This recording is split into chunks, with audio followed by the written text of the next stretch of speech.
आज मराठा उपसमितीचे अध्यक्ष विखे पाटील यांनी मनोज जरांगे पाटील यांची भेट घेतली. अंतरवालीमध्ये विखे पाटील आले होते. अचानक दौरा विखे पाटलांनी इकडे वळवला. काय विषय होता, काय चर्चा झाली?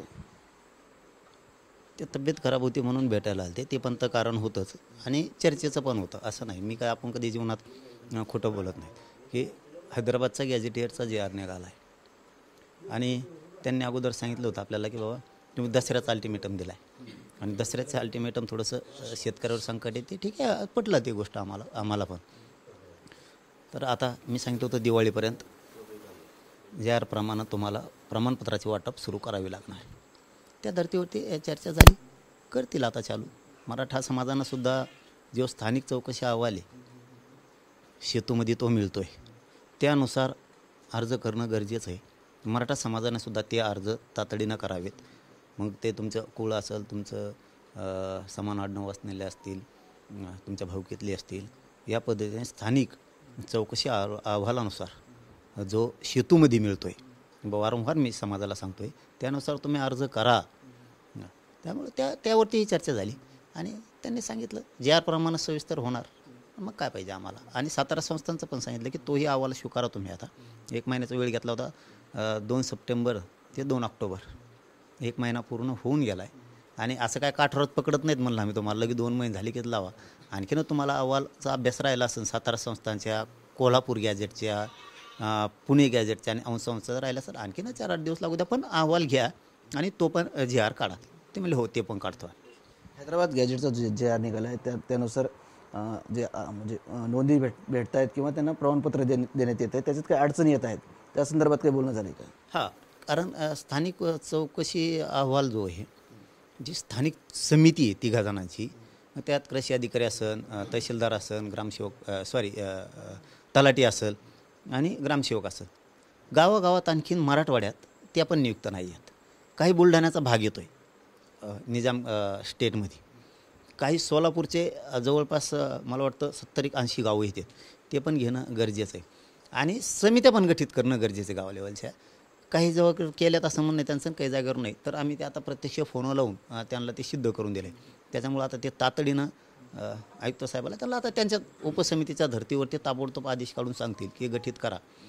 पण माझंच मराठा समाजाला सांगणं आहे की आपला जो JR निघाला आहे हैदराबाद गॅजेटचा, त्या JRच्या अनुसार स्थानिक चौकशी अहवाल आहे, प्रत्येक शेतूवरती मिळतो आहे.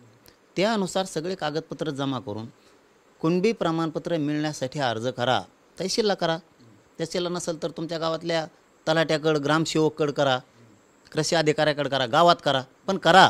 तुम्ही आता गप बसू नका, कारण आपल्याला हे टिकवायचं आहे. आपल्यावर जळणारे लोक खूप आहेत मराठ्यांवरती. मराठ्यांना शत्रू पण खूप आहेत दादा, मराठ्यांना खूप शत्रू आहेत. आमच्या लेकराबाळं कोणाला मोठे होऊ देवत नाहीत. आणि आज मराठ्यांचा व्यवसाय हा शेती. आमचं कुळच असं आहे की आमचं शेतकऱ्यांचं कुळ आहे एक मोठं. आणि काही मराठ्यांना आमच्या कुळातल्या आरक्षणाचे प्रमाणपत्र तर काहीला कुणबीचे नाहीत, पण आमचं कुळ एक आहे, व्यवसाय एक आहे, आमची परंपरा एक आहे, आमचं सगळं राहणीमान, सणवार, आमचे रोटीबिटी व्यवहार, आम्ही जे व्यवसाय करतो ज्या आमच्या कुळात काही ना कुणबी प्रमाणपत्र तर काहीला नाहीत. आणि व्यवसाय तर आमचा सारखाच आहे. आम्ही का लोकांसारखे बी नाहीत, कुणाला बी दिसतोत म्हणणारे आहेतच आम्ही. मग ते कुळाप्रमाणेसुद्धा आपण सारखे आहेत. कुळ म्हणजे आमचा शेती व्यवसायाचा आमचं कुळ आहे. आमचा सगळ्यांचा व्यवसाय शेती आहे आणि आमच्यावरती तरी जाणार आहेत. बरं, आमच्या हैदराबाद गॅजेटच्या सरकारी दस्तावेज सापडला, शिंदे समितीनं नोंदी शोधल्यात, तरी यांचा विरोध आहे. मराठ्यांना माझं सांगणं आहे, आपल्याला खूप लढून आपण मिळवलं आहे. सोन्यासारखं आरक्षण आहे. आपल्या लेकरा बाळाला तोंडाला आल्याला, हातातोंडाशी आल्याला घात जाऊ द्यायचा नाही. हो, दाखतेनं लावून धरायचा. आपल्या JRला धक्का लागू द्यायचा नाही. हातातले कामं बाजूला फेकायचे आणि वेळ आले ना आपण बी तोडीस तोड ताकद दाखवायची. आणि जेव्हा करील ना तेव्हा आपला. तुम्ही 1994चा JR आहे त्याचा नेहमी उल्लेख करत असताना आता विखे पाटील बोलताना असं म्हटले की त्याच वेळेस 1900 JR जेव्हा काढला त्याच वेळेस मराठा समाजाला सुद्धा आरक्षण भेटलं असतं, तर आता OBC आणि मराठामध्ये जो तणाव आहे तो दिसला नसता. हे शरद पवारांनी त्यावेळेस करायला पाहिजे होतं असंही ते म्हटले. नाही, एक तर अर्थाचे गैरअर्थ होते. झालं गेलेल्याला दोष देणारातला मी नाही आहे. मी त्या दिवशी पण बोललो, पण काही मीडियावाले बांधवांनी उगाच ते त्याचा वेगळा अर्थ धरला. तसा अर्थ नाही. माझा म्हणण्याचा उद्देश काय होता की 1994ला JR काढला, ठीक आहे, आमचं वाटलं झालं, आम्ही आमचं बघू ना, करूच आम्ही आमचं, लढून मिळू कसं मिळू. पण ज्या माणसानं ज्यांच्यासाठी 16% आरक्षण दिलं 1994ला, त्या लोकांनी उपकार नाही ठेवला हो त्यांचा. हे माझा म्हणण्याचा उद्देश. किमान आम्हाला तर नाही दिलं, तुम्हाला दिलं तर तुम्ही तरी त्यांच्याकडून राहायचं ना. तुम्ही सोडून गेले. म्हणून माझा म्हणण्याचा उद्देश होता की त्यांना पश्चाताप झाला असं की चायला आपण यांना 16% आरक्षण दिलं तरी यांना उपकार नाही राहिला, उपकाराची परतफेड अशी केली की एक माणूस जवळ नाही राहिला, त्याच्यापेक्षा मराठ्यांना दिलं असतं तर बरं झालं असतं. हे त्यांना आता पश्चाताप येत असेल. शरद पवार साहेबाला हा मी त्याविषयी बोलण्याचा आपला अर्थच तो आहे. एखाद्या वेळेस आणि खरंच येत पण असं की चायला मी ज्या माणसांना आरक्षण दिलं 16%, ते लोक आज कचाकच आपल्या विरोधात बोलून घाणघाण शिवाय देतात. काय अधिकार आहे तुम्हाला त्यांना शिवाय द्यायचा? ज्या माणसाने तुम्हाला आरक्षण दिलं त्याला घोड्या लावता तुम्ही? हां, हे साधं नाटक आहे काही. आणि मग त्यांना पश्चाताप येत असेल ना, ज्यांना दिलं तेच आपल्याबरोबर नाहीत, त्याच्यापेक्षा त्या मायला मराठ्याला पण दिलं असतं तर बरं झालं असतं, असा पश्चाताप येत असं असं म्हणणं. आता ते 94ला झालं गेलं, ते आता त्या विषयात उकरून काढण्यात मजा नाही. पण जे वाटलं ते खरं आहे. कारण छगन भुजबळला मोठं करणारे तेच, आरक्षण बी देणारे तेच, आणि आज तेच सोबत नाहीत. कोणत्या जाती त्या 16% आरक्षणात बसल्यात, त्या जातीनं तरी पवारसाहेबाचा उपकार मानायला पाहिजे होता ना. काय चुकीचं बोललो मी? त्यांच्यावर काय टीका केली का मी? तरी पण त्यांचा अनिल देशमुख का काय माझ्या विरोधात बोलला आधी, तेव्हा मी बोललोय. नसता मी आत्तापर्यंत त्याचं नावसुद्धा घेतलं नव्हतं. 1994चं JRचं काय, त्याला काय बोलायची गरज होती? त्याचा काय संबंध आमच्यामध्ये बोलायचा? आमच्या आरक्षणात येऊ नका आणि मराठ्याला कोण बीच मिळू नका असं काहीतरी बोलला. मी काय बाईट बघितली नाही.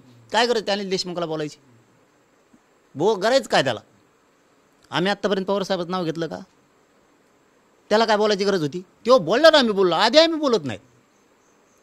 मग गैरसमज करणाऱ्याने उगाच गैरसमज करून नाही घ्यायचे.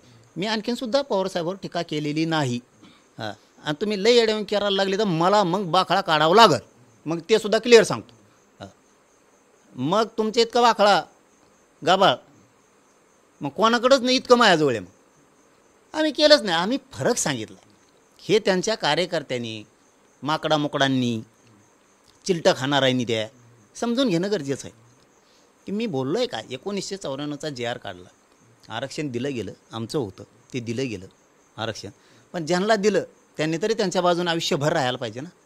ते सापाला दूध पाजल्यासारखं झालं ना. साहेबांनी साप मोठे केले, आमचं वाटलं झालं. पण आमचं झालं तर आम्ही लढू मिळू, हरकत नाही. तुम्ही तरी त्यांच्याकडून राहणार. म्हणून माझा बोलण्याचा उद्देश असा होता की साहेबाला पश्चाताप येत असेल त्याच्या आम्हाला ज्यांच्यासाठी आपण दिलं ते आपल्या बाजून नाहीत आज, त्याच्यापेक्षा मराठ्याला दिलं असतं तर बरं झालं असतं, असा त्याचा बोलण्याचा उद्देश होता. दुसरा विषय असा की तुम्ही मराठा समाजाच्या आरक्षणासाठी आंदोलन केलं, शिंदे समितीच्या माध्यमातून कुणबी नोंदी सापडल्या, आता हैदराबाद गॅजेटचा JR पण निघाला आहे. परंतु कुठेतरी ओबीसी समाज आक्रमक होतोय. नागपूरला पण मोर्चा काढतायत, बीडला पण मोर्चा काढतायत. नागपूरचा मोर्चा म्हणजे टंगड्या खोडायचं काम आहे. नागपूरचा मोर्चा म्हणजे असा मोर्चा आहे तो, जीव जायना म्हणून हातपाय खोडायचे असं म्हणतात त्याला.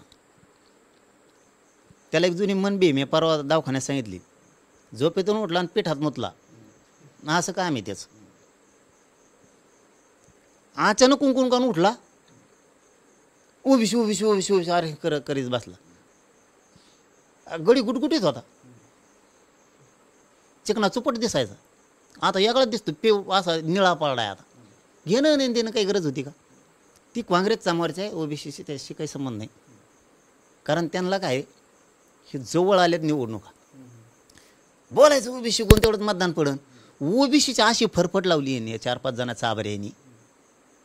ते येवल्याचं एक अलिबाबा, आणखीन 2-3 जण इकडचे, ते काही परळीची टोळी धरून आणतो इकडून तिकडून. आता हे नवीन एक उठला आहे नागपूरचा. असे हे 5-7 जणांनी काय केलं आहे, यांच्यात लागली रेस. निवडणुका जवळ आल्यात, आम्ही ओबीसीच्या आरक्षणासाठी भांडलो असं मग दाखवायचं त्यांना. तू ओबीसीच्या आरक्षणासाठी नाही भांडत, तुला मतदान किती पडेल यासाठी भांडतात तुम्ही. तुमची फक्त मरमर श्रेय घेण्यासाठी चालली, नेतृत्व बनण्यासाठी चालली. ओबीसीला तुमच्याशी काही देणं घेणं नाही. हां, कारण गोरगरीब ओबीसीला सरळ वाटतंय, नोंदी निघाल्यात ना मराठ्याच्या लेकराला आरक्षण मिळू दे. ही गोरगरीब ओबीसीची भूमिका आहे. फक्त हे ओबीसीचं नाव करतात, हे ओबीसीचे नेतेच नाही आहेत, हे त्यांच्या जातीचे नेते आहेत आणि जातीवादी पण आहेत. त्यामुळे बघू ना, आता आम्हाला बी दिसत ना मराठ्यांना कोण कोणाच्या व्यासपीठावर मराठ्याच्या आरक्षणाला विरोध करायला जातात. आम्ही बारीक लक्ष ठेवून येत ना.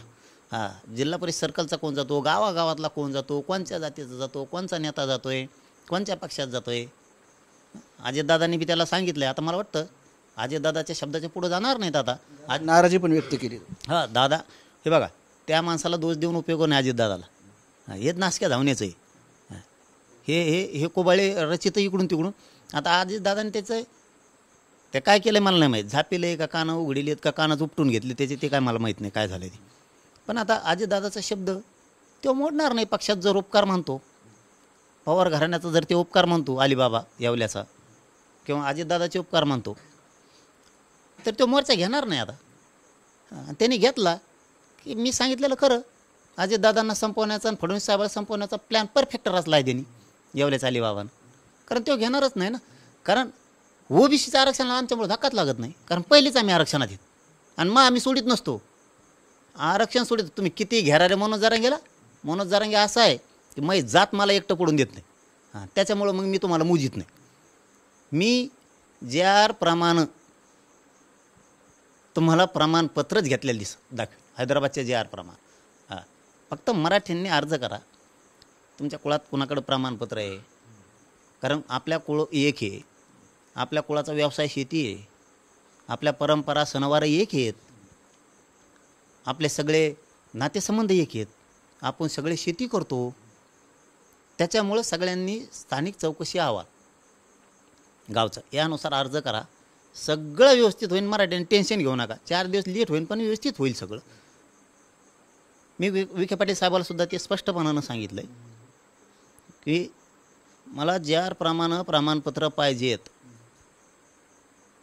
आणि शासन निर्णय येतो तो JR आहे, तो सुद्धा त्यांनी त्यासाठीच काढलेला आहे की मराठ्यांना JR प्रमाणच कुणबी प्रमाणपत्र मिळणार.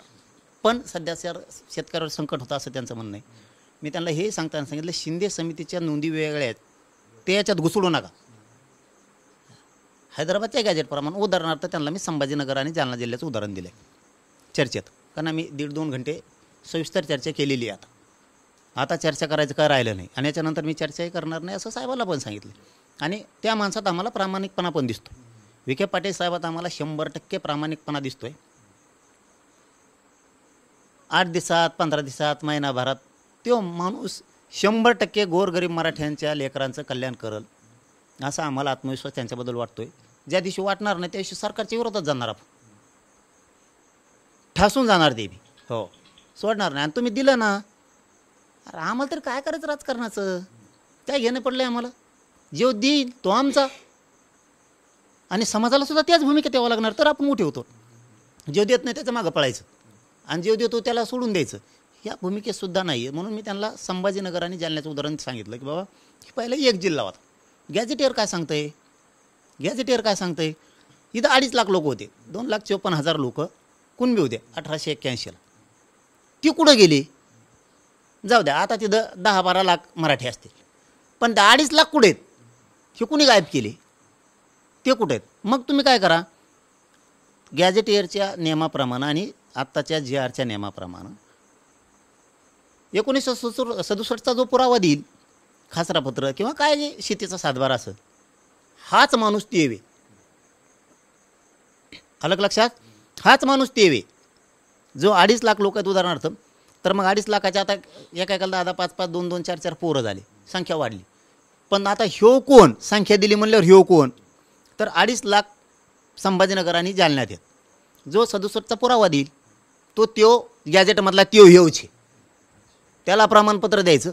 मग त्याच्या संबंधित त्या भावकीला किंवा त्याच्या कुळाला किंवा समान आडनाव निघणारा मिळेल. 67चा पुरावा जर त्याच्याजवळ आहे तर गॅजेटमधला मराठा तो ह्योचे, तुम्हाला ते सुरू करावं लागेल. आणि JR प्रमाणे ते प्रमाणपत्र सगळ्याला येणार आहेत. टेन्शन घ्यायची गरज नाही. नाही तर मुंबई पुन्हा ज्या बंद करायची ताकद आमच्यात आहे ना. हां, ताकद फक्त मराठ्यांना टी व्ही 9च्या माध्यमातून पुन्हा सांगतो रे बाबा, त्यांना असून आपल्याला मिळून नाही म्हणून ते एवढं लढतात हे मात्र कुणीच विसरू नका. मग आपला JR टिकवण्यासाठी आपल्या लेकरा बाळाच्या तोंडाला घास आलेला आहे, हातातोंडाशी आलेला घास जाऊ द्यायचा नाही. कारण शेतीला जोड नोकरी लागती. सगळ्याकडे शेतीला जोड नोकऱ्या आहेत आरक्षणामुळं, आपल्याकडेच नाही आहेत. संकट जर असं आलं ना तर भेणार नाहीत आपण नोकरी घरात असल्यावर. कारण जरी शेतीवर नुकसान झालं तरी हाय बाबा पगारातून आपल्याला जर नोकरी नाही आणि शेतीतलं गेलं फाशी घ्यावं लागते. त्याच्यामुळं JR हैदराबादचा टिकवायचा, कामं फेमस सोडायचे, तुटून बाहेर निघायचं, ताकद लावी जायची. अजिबात JRला धक्का लागू द्यायचा नाही मराठ्याने, अजिबात. होते मनोज जरांगे पाटील, कॅमेरामॅन विशालसह संजय सरोदे, TV 9 मराठी, अंतरवाली सराटी, जालना.